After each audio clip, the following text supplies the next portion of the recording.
Bizarre Brain Comics.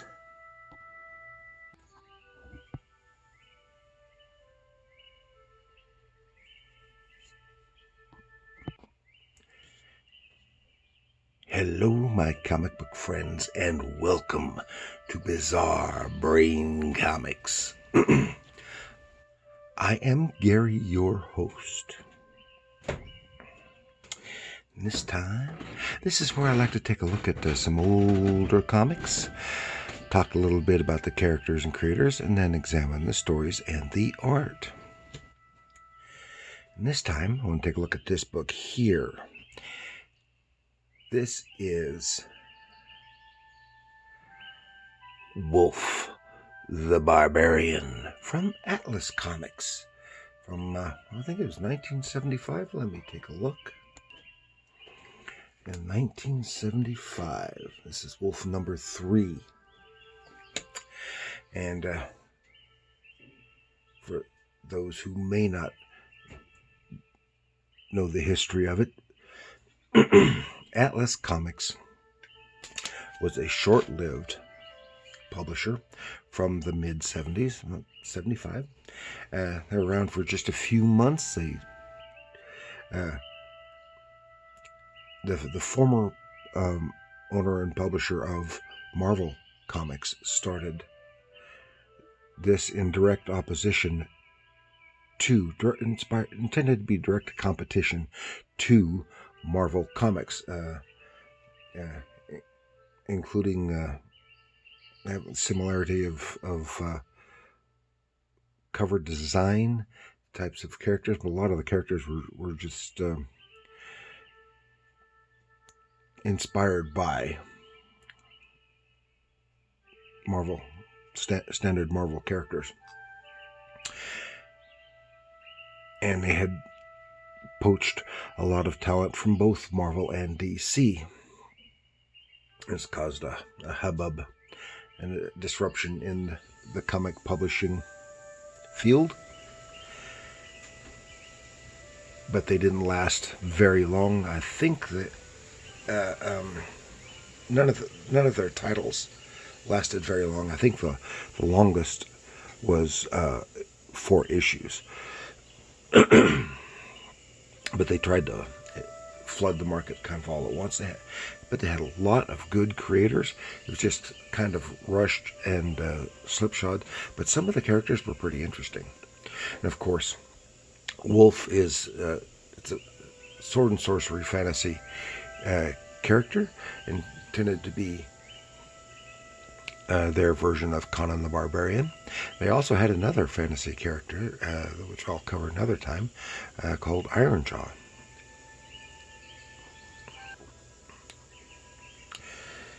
And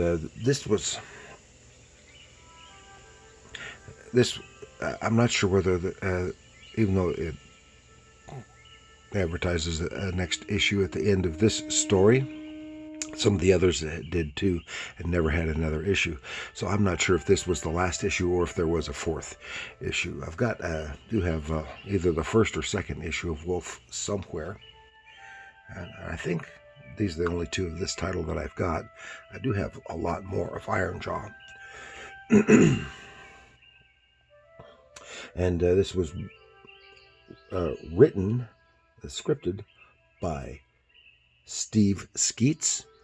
We've mentioned before, we just lost him a few months ago. He was a long-time writer for both Marvel and DC.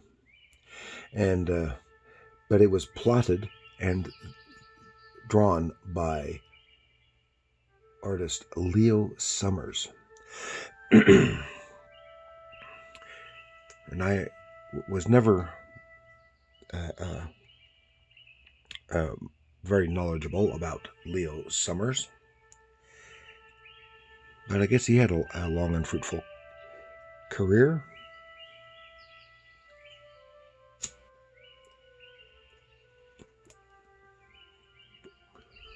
As we shall see.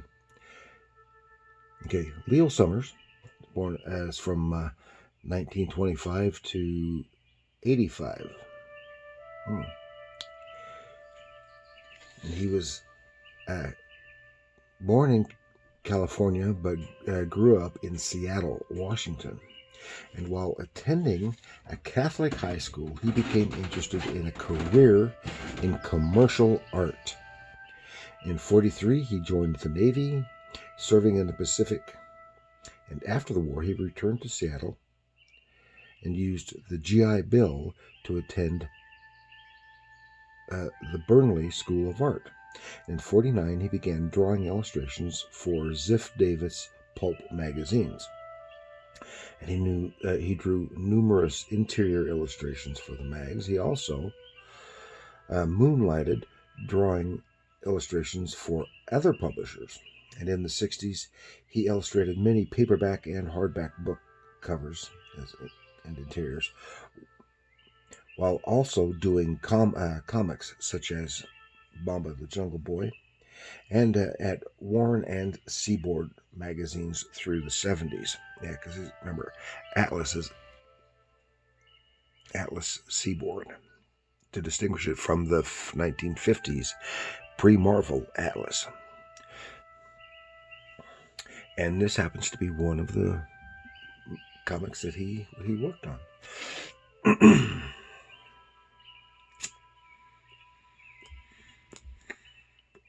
But no, he did not do this cover. I don't know. There's no listing for the artist on this cover. The style is very familiar, but I can't place it off the top of my head. And it is rather standard sword and sorcery barbarian fare, of course. A scantily clad lady in trouble, while the sword-wielding barbarian is fending off hordes of vile creatures of some kind. In this case, they happen to be rat men. And I actually like this cover. I think this would make a kind of a cool poster or t-shirt design. But a lot of them would.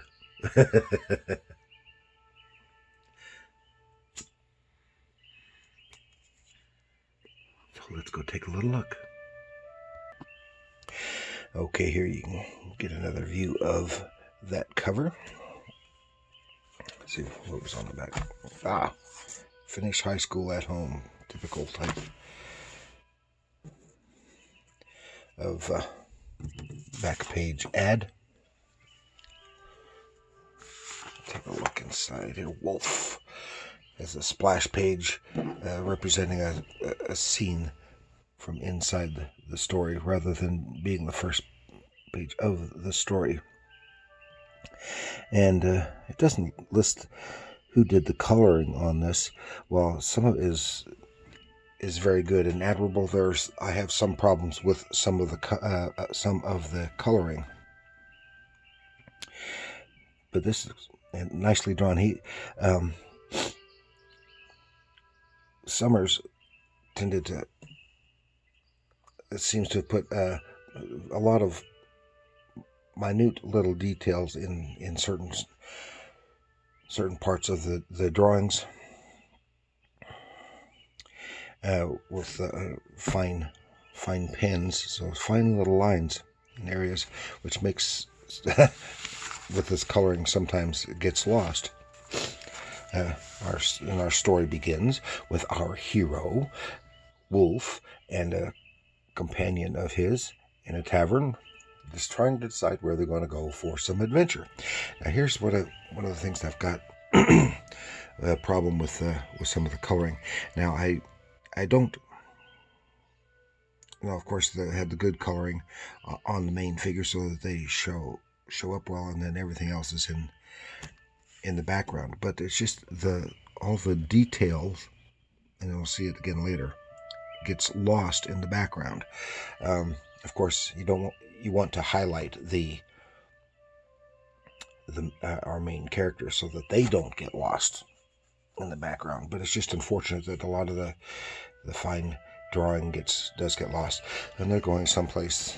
They're on their way, and they happen across a small caravan going through a kind of a moorish more area, and they're being attacked by the rat men.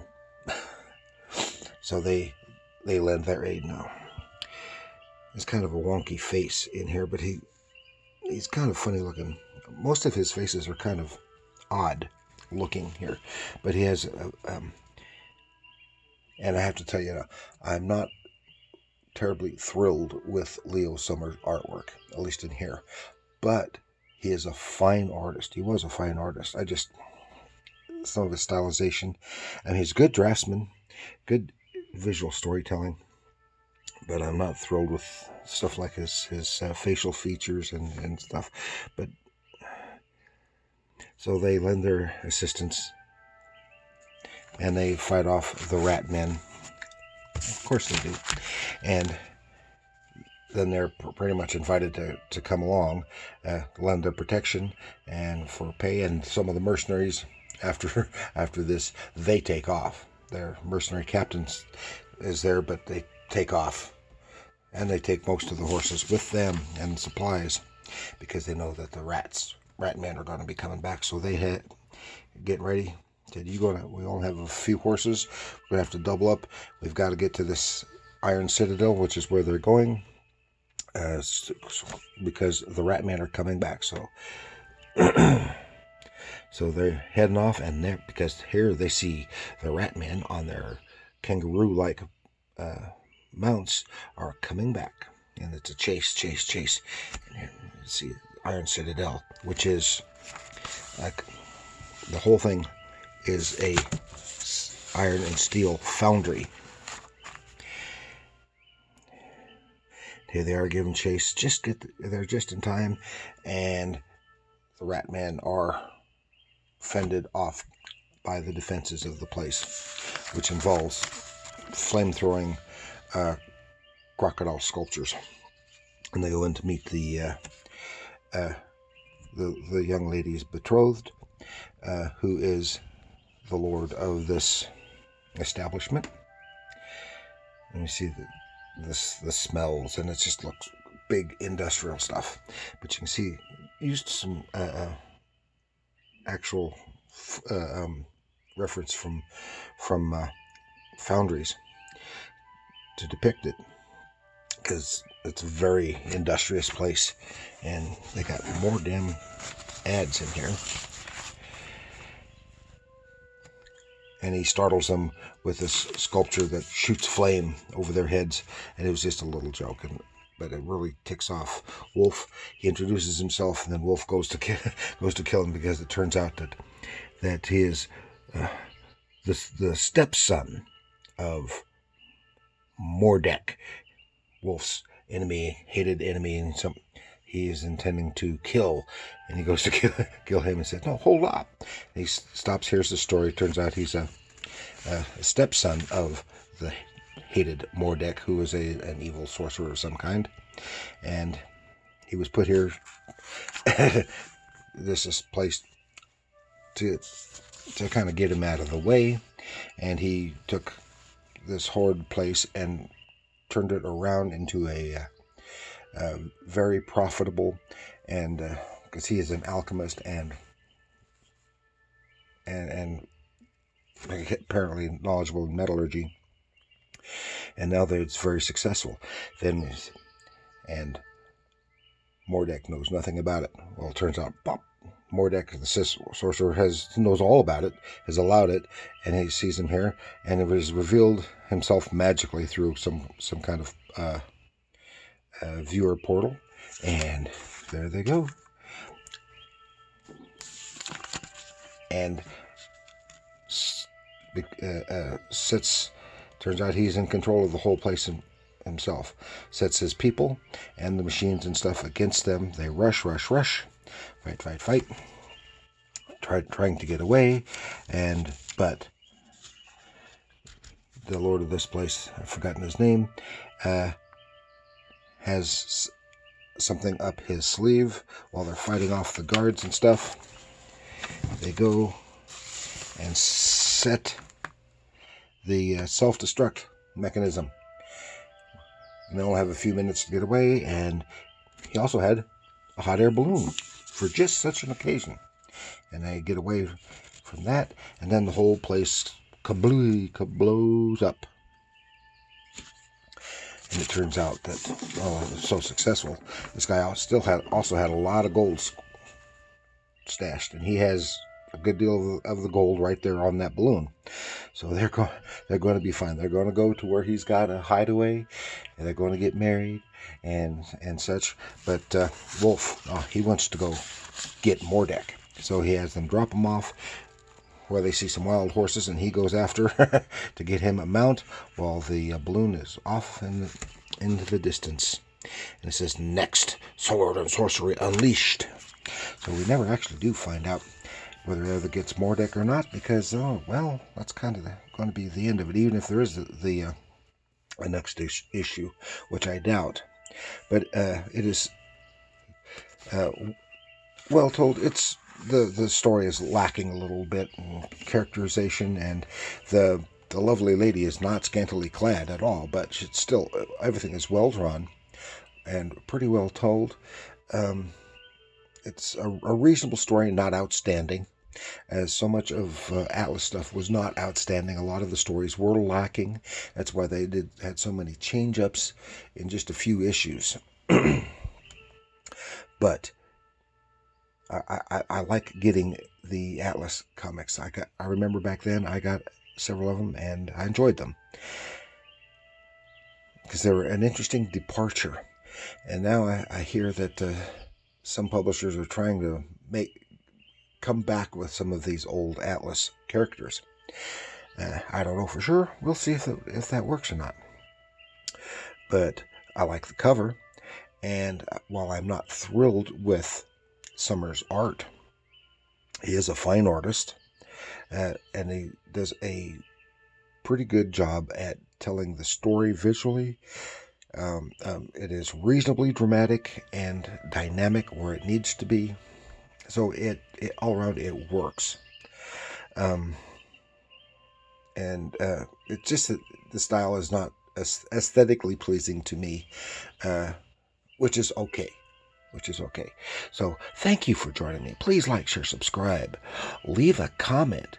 What do you think of Wulf the Barbarian as just a copy of? Actually, he seems a little closer to Brack the Barbarian from John Jakes to me than Conan the Barbarian. And and what you think of Leo Summers' art? We'll probably see some more of his stuff another time. And so that's all. Just leave a comment. Share it with your other sword and sorcery friends. And remember, comics are art.